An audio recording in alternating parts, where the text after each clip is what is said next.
Good morning, ladies and gentlemen. By this point, you've already started on your POD. It's POD number 2. I'm glad to see almost everybody has the piece of paper out with something in their hand to write with, and they're describing life in the 1920s in the USA. So some of your answers should have included, if you've not gotten it already, roaring. We called it the Roaring Twenties. Life was prosperous for many people during this time period.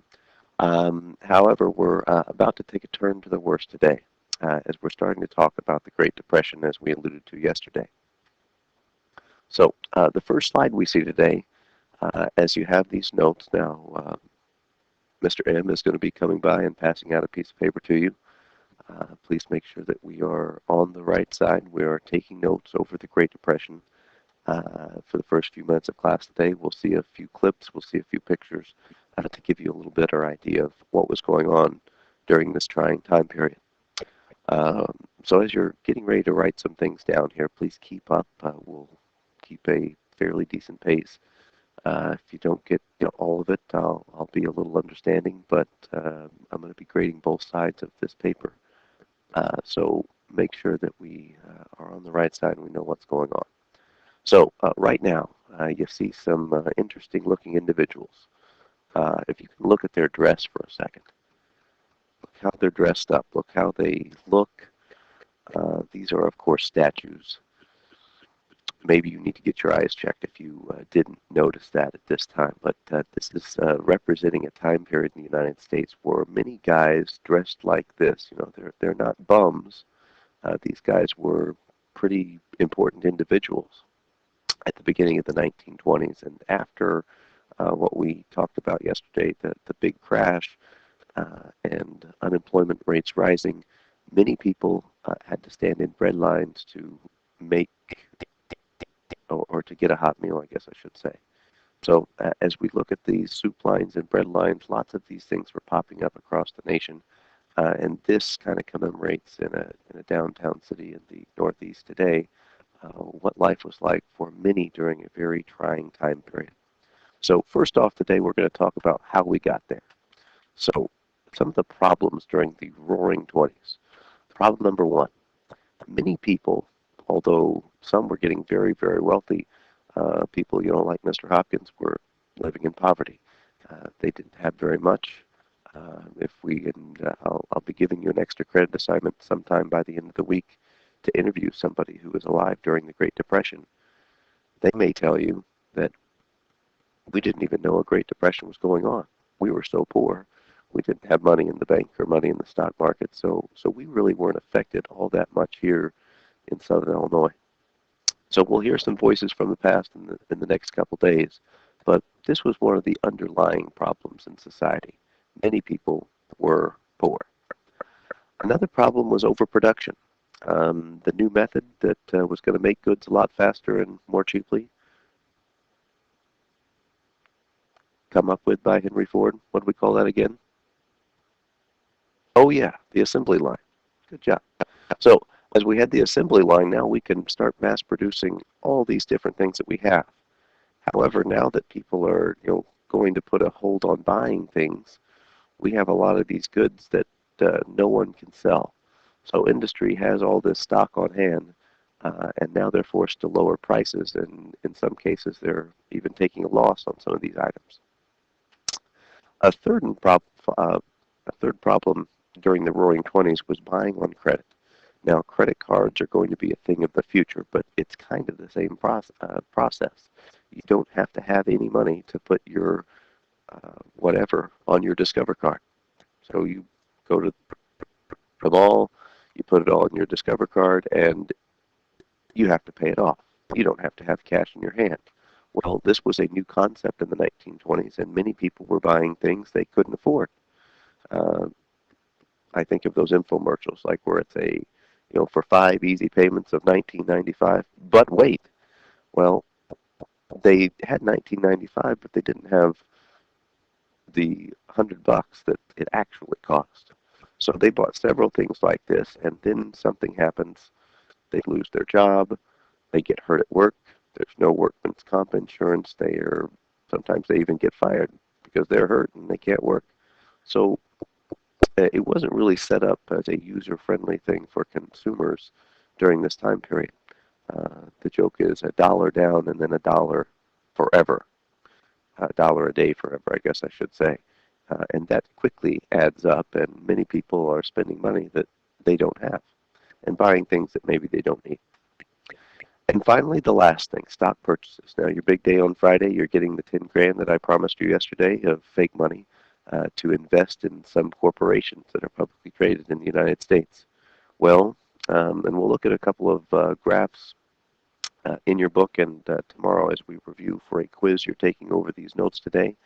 But stock purchases were a big uh, thing that many people were using at this time to try to make their investments grow a little bit, to make their money grow. So they take their entire paychecks, as we said yesterday, they put it on red. I mean, they put it in the stock market in a hope that their money would go up. Many of you said it's kind of like gambling. The biggest part of this here was on margin buying. They didn't have to have all the money to pay for the stock, but their thought was that they were going to speculate the price was going to be low at the beginning of the day, and they were going to buy in, and by the end of the day or the end of the week or the end of 2 weeks, they were going to quickly sell. And these problems were going to be good while the stock market's going up, but bad if it did crash. And this is what we're leading to. So the big crash of 1929. So as the stock market crashed, we'll call this Black Tuesday. Let me fix this here very quickly. Sorry, it's going to bother me. So the stock market crashed in 1929. We call it Black Tuesday.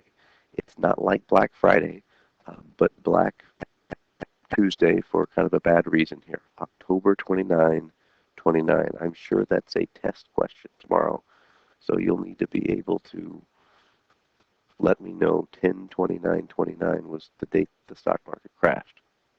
So as it crashed on 10/29/29, this signaled the start of the Great Depression. Now, we talked about the Dow Jones Industrial Average yesterday in class. It's kind of a, a pulse of what the economy is doing. When the stock market crashed, this signaled kind of a lot of future things to come. But there were already some subtle problems in the economy. So, as the stock market crashed, many people came to the streets of New York City and Wall Street to find out what was going on. They were trying to get a hold of their stockbrokers, tell them to sell. Now, they couldn't whip out their cell phones and do that, so many of them tried to see what was happening with their life savings, or maybe money they borrowed to put in the stock market. So as you see these pretty important people here today, we see some people having, you know, pretty important looks here to them. They, rich businessmen, and these people were going to be shocked by what was about to happen on Wall Street, because for almost the entire decade in the 20s, stock prices had gone up.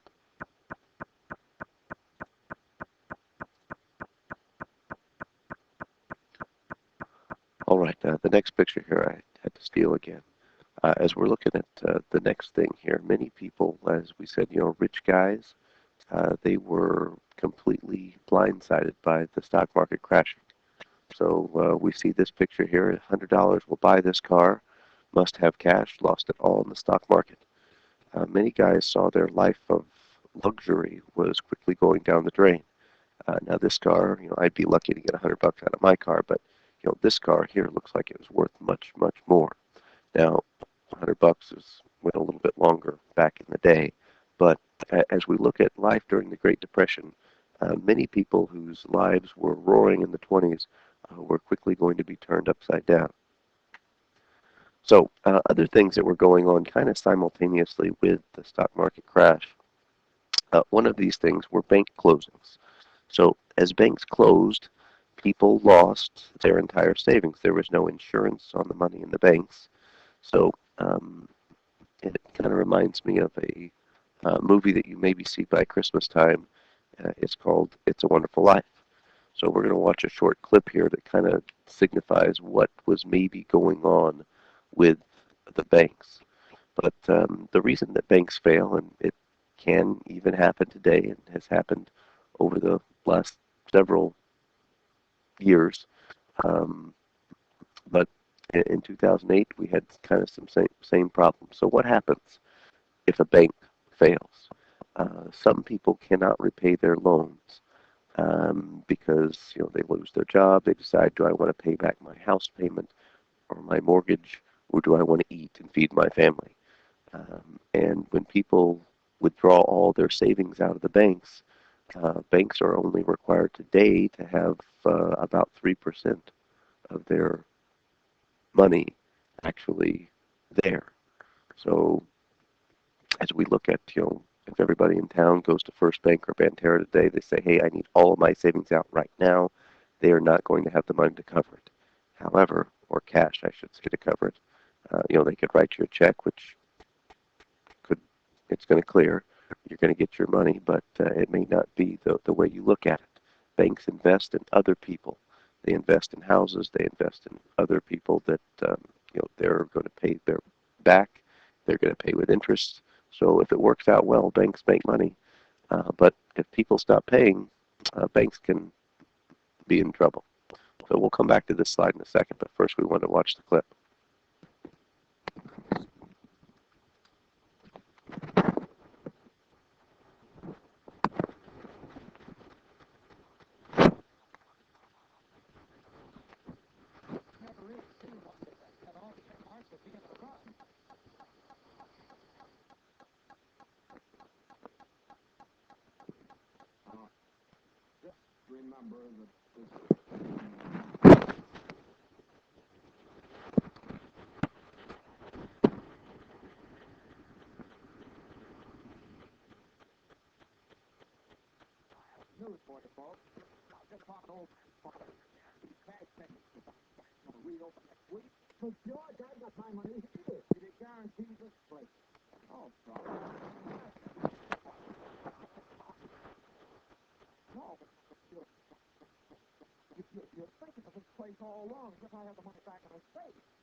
Okay. Sorry, our speaker issue is a little bit of a problem, but if you couldn't actually tell what's going on, this was, a real life problem in many towns around the United States. People all wanted to withdraw their money, and many banks closed, and people lost their entire savings. So for some people who grew up during the Great Depression era, they learned to not trust banks because maybe they did lose some money. So the older generation, my grandma's generation, they grew up during this time period, and their lives were going to be forever changed by it. Yesterday in class, I mentioned my English teacher in college. Her parents had to give her up for adoption. They'd come to see her every year, every Sunday at the orphanage. She really looked forward to her Sunday visit by mom and dad, but mom and dad were at tough times like many other people, and they lost their jobs, and as it was going to happen, she had to be put up for adoption just so they could make sure that she was at least fed at night. So the second part of the slide here, businesses were impacted.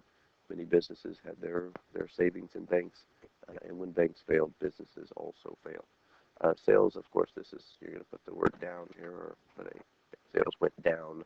Thousands of people went bankrupt, and businesses alike. Workers were dropping like flies. 1 in 4 people could not find work. So as we go through, we have President Hoover. President Hoover didn't do a lot to help out what was going on in the problem in the economy. And this was most of the time the presidential thought to let the people do as they choose. The economy is going to take care of itself. He thought that government intervention would do a lot more harm than good. And his thought process was that if we give a handout to people now, they're going to be lazy. We're going to be in this depression forever. If we just keep pumping out money from the government, we send everybody that's unemployed a check, then they're not going to want to find another job. They can just sit at home, and this would be their ticket for the rest of their lives. Well, luckily for many people, the government does try to get involved in some cases, in some special circumstances, where people are on tough times. So Hoover made some kind of bad moves. He tried to increase government spending. He put some people back to work. He built what was called the Boulder Dam in Colorado, the biggest concrete structure ever assembled. Still standing today. Today we've fashioned it after Hoover Dam. However, as he spent all this money, he also decided to raise taxes on these already poor people. Not the best move on his part. However, as he did raise taxes, this was going to sink more people into the grips of the Great Depression. He suggested that volunteer people should provide aid to the needy. Churches should get involved and start soup lines and soup kitchens to feed the people of the United States. So they took the pressure off the federal government and put it on the backs of the churches and the relief organizations. However, as you can tell, Hoover was not very liked for this. People would stick out their pockets, and as they flew their Hoover flags, they just kind of turned their pocket inside out, let it hang out of their pants. They'd let people know that they didn't have a dime of their own, and Hoover was to blame. So they would walk around flying their Hoover flags. They live in Hoovervilles, which were kind of cardboard things because many people had lost their homes by this point. So they live in cardboard towns called Hoovervilles. There was a big one in Central Park, kind of a scary place to go, I would think. They covered up with Hoover blankets, which were just newspapers. So Hoover got a lot of the blame during the early Great Depression, and was kind of blamed for it, although he was just in charge at the time. The country, as we saw the four main things, they were going downhill. He was just the wrong guy at the wrong spot. So he finally, we said, public works projects to create jobs. A little bit too little, too late. This is one of the things here, and I don't know how old you had to be back then to chew tobacco, but Hoover's Poor Farm Tobacco Fund here. Hard times are still hoovering over us. So they blamed Hoover, and I don't know if they knew what they were doing here in this picture. They were probably set out there by their parents to, hey, why don't you help us out and earn us a nickel here or there. So as we look at another problem that was set up, World War I was just 2 chapters ago and ended in 1918. And as we look at the end of World War I, we had many people that volunteered to fight in World War I. These veterans were owed money by the United States government. They were promised a bonus check in the 1940s, but they wanted their $1,000 bonuses right now. So they called themselves the Bonus Army, and 20,000 of them ascended on Washington, D.C. They simply wanted their $1,000. They traveled all across the country, and they thought that the government should pay up instead of waiting another 20 years now that the country's in the grips of the Great Depression. They'd like their money now. The president turned down the early payment, and then he called police to ask the protesters to leave. Now, this didn't work out very well because, these people had just fought the Germans. They got mustard gassed, and, they were pretty tough individuals. So the police got fought against by the World War I veterans. So Hoover called in the Standing Army. The United States Army traveled down the streets of Washington, D.C. With guns drawn to remove the Bonus Army. Many of the bonus army people had to go home empty-handed and sunk deeper into the depression that was the Great Depression. So machine guns made Hoover look very cold, distant. He was out of touch with people. At the beginning of his inauguration, he promised a chicken in every pot. And now you were lucky to get some broth. All right. So a new president and new ideas. As soon as there was an election time up in 1932 was an election year, there was no chance for Hoover to get elected, and any Republican candidate would be in trouble. So the Democrats won and ran a new candidate. The former governor of New York, President Franklin Delano Roosevelt, won in a landslide election. Now, he promised people to give people, a thought of inspiration, a new deal. These programs were going to be distributed across the country to get people back to work. They helped build our football stadium and many public works projects throughout the country. In his inaugural address, which we'll look at in just a second, we'll see that he calmed the people, and he had a very good way of doing this. However, as you see him grasping the podium here, you'll rarely see FDR standing, and you only will see a couple pictures of him sitting. But most of the time, he's confined to his wheelchair. He asked the press not to photograph him because it made him maybe look a little weaker. Maybe he couldn't run the country effectively from a wheelchair. He was battling a disease or the effects of a disease that many people at this time were getting. It was polio. He said, I tried to move my toe when he was running for president. He said, I sat in bed and tried to move my toe for about 2 years. He says, after that, anything seems possible. So as he goes through the presidency, he wins in a landslide election and assures the people and gives them this very famous quote that I'll try to get the audio for you here.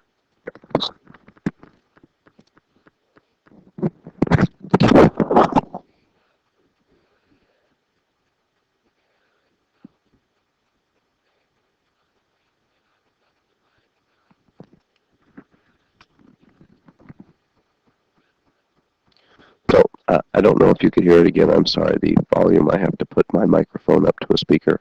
But the only thing we have to fear is fear itself.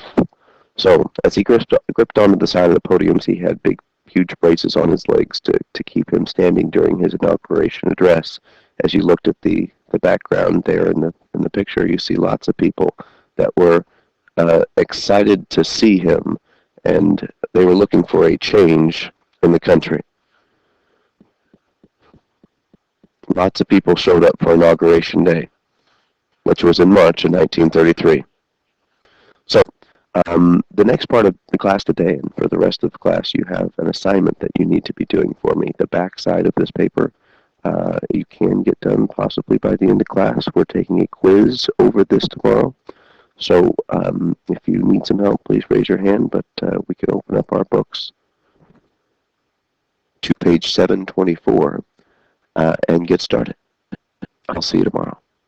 Get ready for your quiz.